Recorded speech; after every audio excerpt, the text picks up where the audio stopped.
situations. Specially built receivers can be automatically activated by the signal to warn of the impending hazard. Tests of the signal and the receiver's performance are normally conducted by the National Weather Service between 11 a.m. and noon each Wednesday. If there is a threat of severe weather, the test will be postponed to the next available good weather day.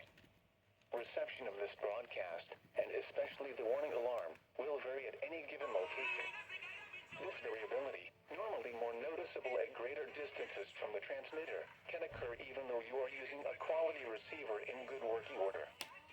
To provide the most consistent and dependable warning service possible, the warning alarm will be activated for hazardous watches and warnings for the following deep South Texas counties: Cameron, Willacy, Kennedy, Hidalgo, Brooks, Jim Hog, Star, and Zapata.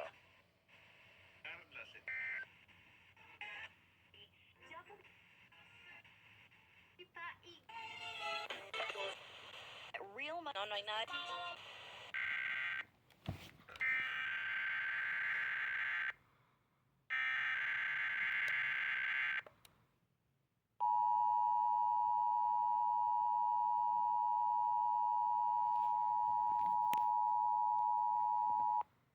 This is the National Weather Service office in Brownsville, Texas. The preceding signal was a test of the NOAA weather radio warning device.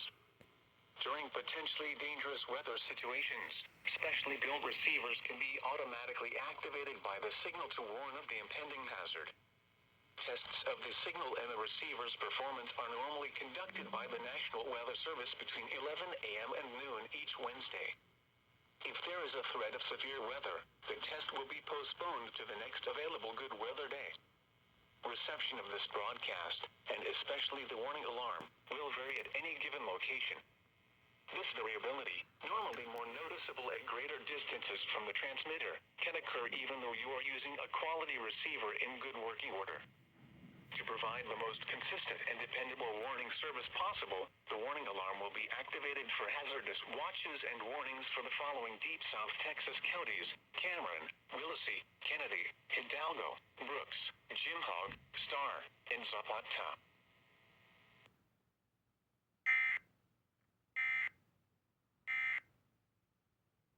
¿Crees sinceramente que en él están escondidos todos?